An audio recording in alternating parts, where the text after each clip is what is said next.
But मैं believe रखती हूँ बार बार कुछ रूल्स को एक्सप्लेन करने में, क्योंकि जब हम सुनते हैं किसी चीज़ को बार बार तो वो चीज़ें हमें मेमोराइज हो जाती है। तो यहाँ पे अगेन मैं आपको बताने वाली हूँ कि जब सेंटेंस में hello everyone, welcome again my YouTube channel art English classes and today I am here again with an important video जो कि आपके लिए होने वाली काफ़ी बेनिफिशियल। व्हाई? बिकॉज अगेन मैं आपके लिए ऐसे ही स्ट्रक्चर्स लेकर आई हूँ जो कि आप अपनी डेली लाइफ में यूज कर सकते हैं। तो चलिए स्टार्ट करते हैं आज की video without wasting any time.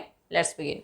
तो सबसे पहला स्ट्रक्चर हम कवर करेंगे देखते रह जाना या फिर किसी पे फिदा हो जाना। ठीक है, वैसे और भी हिंदी के एक्सप्रेशंस है जो हम सेम बात को कहने के लिए यूज करते हैं, बट अभी मैंने यहाँ पे दो ही लिखे हैं। जैसे आगे सेंटेंसेस बताऊंगी तो एक दो जो भी मेरे माइंड में आएगा एट दैट टाइम मैं वो भी आपको बता दूंगी। राइट, तो देखिए, देखते ही रह जाना या फिर किसी पे फिदा हो जाना means to look at someone और समथिंग विद इंटेंस डिजायर और प्लेजर। मीन्स किसी को देखकर जब आपको देखने की डिजायर हो रही है तो इंटेंस डिजायर से या फिर उसको देख के काफी अच्छा महसूस हो रहा है एंड उसको देखते ही रह जाना, ठीक है, या उसमें खो जाना, तो उस कॉन्टेक्स्ट में ही है ये। राइट, तो देखिए, देखते रह जाना या फिर ऐसे भी हम यूज कर सकते हैं कि खो जाना। राइट, तो एंड फिदा हो जाना, एंड इसके लिए आपको यूज करना है एक idiom that is drool over. Drool over, right, तो इसके लिए हमें यूज करना है ड्रूल ओवर। ठीक है, एंड जिसपे भी फिदा होने की बात होगी, जिसकी बातों में खो जाने की बात होगी, जिसपे भी जिसको भी देखते रहने की बात होगी, तो उसे हम यहाँ पर यूज करने वाले हैं ओवर के बाद में। तो चलिए एग्जाम्पल से समझते हैं। फर्स्ट एग्जाम्पल, मैं तो उसे देखता ही रह गया। मैं तो उसे देखता ही रह गया। एंड देखिए, जब ऐसे सेंटेंस यूज होते हैं देखते ही रह जाना तो हम केप्ट ऑन का यूज करते हैं। तो सेंटेंस हो जाएगा I kept on drooling over her. I kept on drooling over her.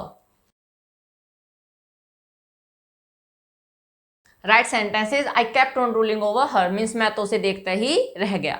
या फिर इस सेंटेंस का मीनिंग ऐसे भी हो सकता है कि मैं तो उस पर फिदा हो गया। मैं तो उसे मैं तो उस पर फिदा हो गया। ठीक है, तो भी हम यही बनाएंगे। एंड अगर मुझे बोलना हो मैं तो उसका दीवाना हो गया, तो भी हम यही बोलेंगे आई रूल्ड ओवर हर। तो इस तरीके से हम अलग अलग तरीके से सेम सेंटेंस को बोल सकते हैं हिंदी में, बट इंग्लिश में हम उसको ऐसे ही बनाएंगे। ओके, नेक्स्ट वन, वह मेरी बातों पर फिदा हो गई। वह मेरी बातों पर फिदा हो गई। पास्ट का सेंटेंस है, ड्रूल को according to the tense use करेंगे। ड्रूल की सेकंड फॉर्म हो जाएगी ड्रूल्ड, तो सेंटेंस हो जाएगा she drooled over my way of talking. She drooled over my way of talking. इस तरीके से भी आप बना सकते हैं। एक और तरीका है, ऐसे भी हम बोल सकते हैं she drooled over the way I talk.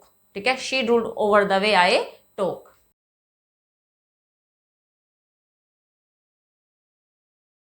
Sentence she drooled over the way I talk. तो वह मेरी बातों पर फिदा हो गई, वह मेरी बातों की दीवानी हो गई, या फिर वह मेरी बातों में तो खो ही गई। ऐसे भी हम इनको बोल सकते हैं। Okay, next one. But next sentence से पहले लास्ट का सेंटेंस, मैं उसके चेहरे को देखता ही रह गया। मैं उसके चेहरे को देखता ही रह गया। जैसे पहला सेंटेंस था मैं तो उसे देखता ही रह गया, लेकिन यहाँ पे हमने यूज किया मैं उसके चेहरे को देखता ही रह गया। तो ये सेंटेंस आपके लिए, आप मुझे कमेंट सेक्शन में बताओगे आप इसको कैसे बोलने वाले हो। तो चलिए थर्ड सेंटेंस देखते हैं। थर्ड वन इज मैं तो उसकी पहली झलक पर ही फिदा हो गया। मैं तो उसकी पहली झलक पर ही फिदा हो गया। तो चलिए बना लेते हैं। तो यहाँ पे फिदा होने के लिए कोई वर्ब यूज नहीं करनी है। इनफैचुएट भी होता है फिदा होना, बट यहाँ पे हम वर्ब नहीं बता रही हूँ मैं आपको, यहाँ पे मैं आपको बता रही हूँ एक इडियम जो कि आपको यूज करना है। ठीक है, तो चलिए बनाते हैं। पास्ट का ही है, मेन वर्ब की सेकंड फॉर्म ही आएगी। ठीक है, तो सेंटेंस हो जाएगा I just drooled over. I just drooled over her first sight. ठीक है, या तो ऐसे कर सकते हैं फर्स्ट साइट आप लगा लीजिए, या फिर ग्लिम्स भी आप यूज कर सकते हैं। I drooled over her first glimpse. I drooled over her first glimpse.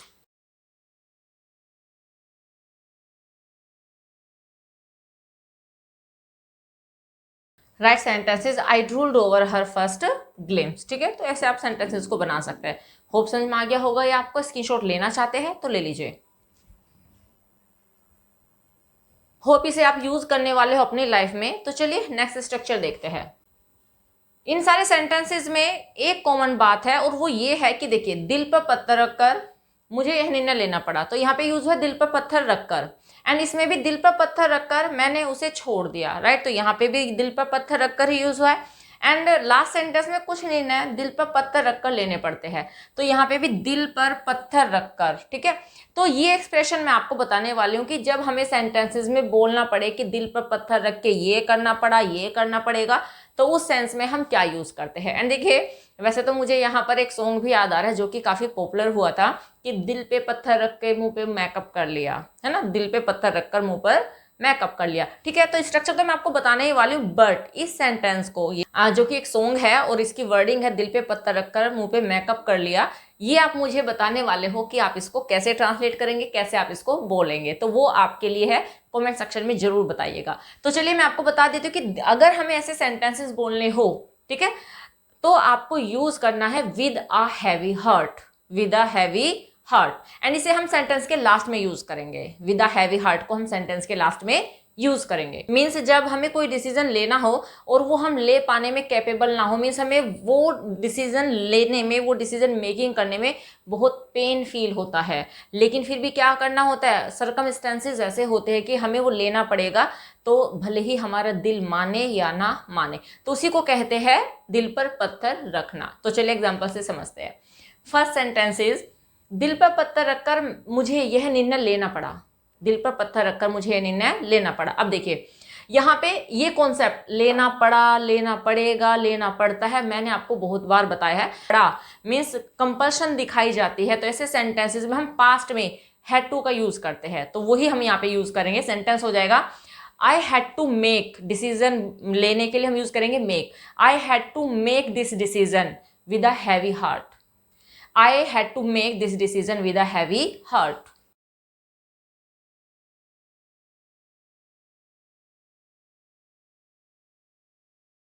Right sentence is I had to make this decision with a heavy heart. तो होप समझ में आ गया होगा। नेक्स्ट देखिए, दिल पर पत्थर रखकर मैंने उसे छोड़ दिया, दिल पर पत्थर रखकर मैंने उसे छोड़ दिया। मैं छोड़ना इतना इजी नहीं था, अपने दिल को पता नहीं कैसे कैसे समझाना पड़ा, बट एट लास्ट मुझे वो डिसाइड करना ही पड़ा, वो डिसीजन लेना ही पड़ा। राइट, चलिए बनाते हैं। तो मुझे उसे छोड़ना पड़ा, I left him, I left her with a heavy heart, I left her और him with a heavy heart.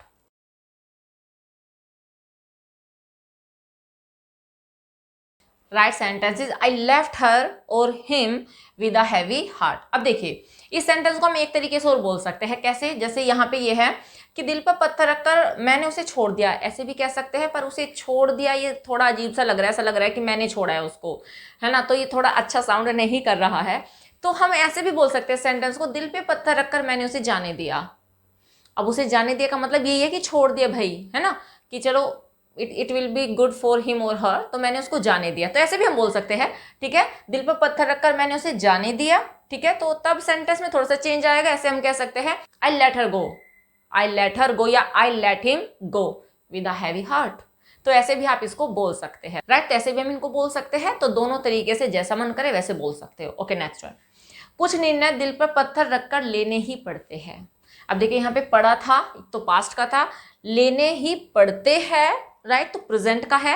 And present में हम सिंगुलर नंबर के साथ में हैज टू यूज करेंगे, एंड प्लूरल नंबर के साथ में अगर सब्जेक्ट प्लूरल है तब हम यूज करेंगे हैव टू। और यहाँ पे क्या है हमारे पास में, कुछ निर्णय, है ना, क्योंकि हमारा सब्जेक्ट है यहाँ पे सम डिसीजंस, एंड ये प्लूरल है, तो तब हम यूज करेंगे हैव टू।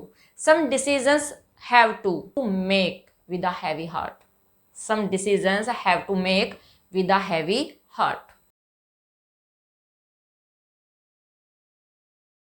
तो चलिए आप इसका स्क्रीनशॉट लेना चाहते हो तो ले लीजिए।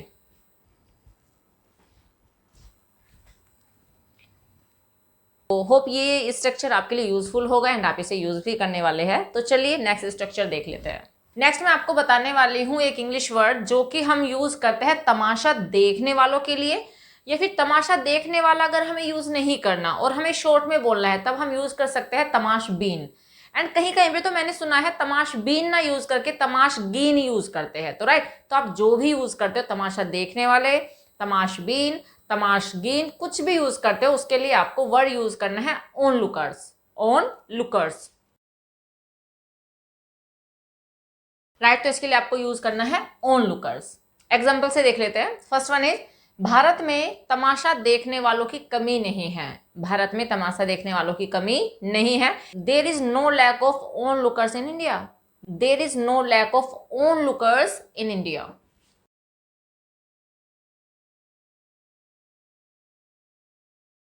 Right sentence is, there is no lack of onlookers in India. Okay, next one, बहुत सारे तमाशबीन आग की चपेट में आ गए।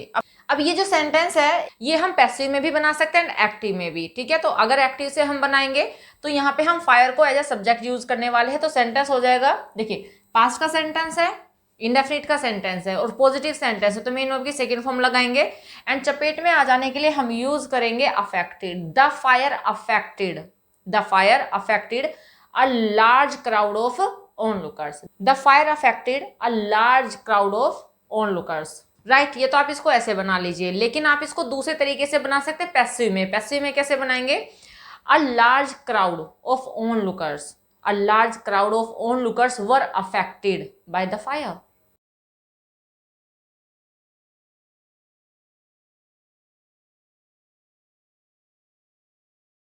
Right sentence is the fire affected a large crowd of onlookers, तो ऐसे सेंटेंस आप बना सकते हैं। नेक्स्ट वन, एक्सीडेंट की जगह बहुत सारे तमाशबीन इकट्ठे हो गए, मीन्स तमाशा देखने वाले। एंड यू नो तमाशा देखने वाले क्या होते हैं, जो किसी सिचुएशन को केवल खड़े होकर देखते हैं। अगर किसी को हेल्प की नीड है तो हेल्प नहीं करते, अगर उनके पार्टिसिपेशन की नीड है तो पार्टिसिपेट भी नहीं करते, बस वो वहां पे खड़े रहते हैं देखने के लिए कि क्या हो रहा है, कैसे हो रहा है, तो उन्हें ही कहा जाता है तमाशबीन, तमाशा देखने वाले, तमाशबीन, right.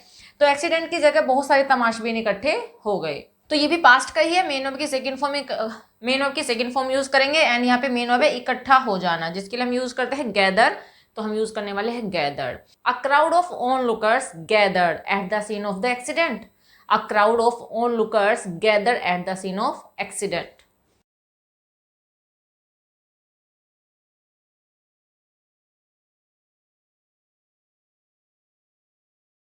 Right sentence is a crowd of onlookers gathered at the scene of the accident. Hope समझ में आ गया होगा ये भी आपको।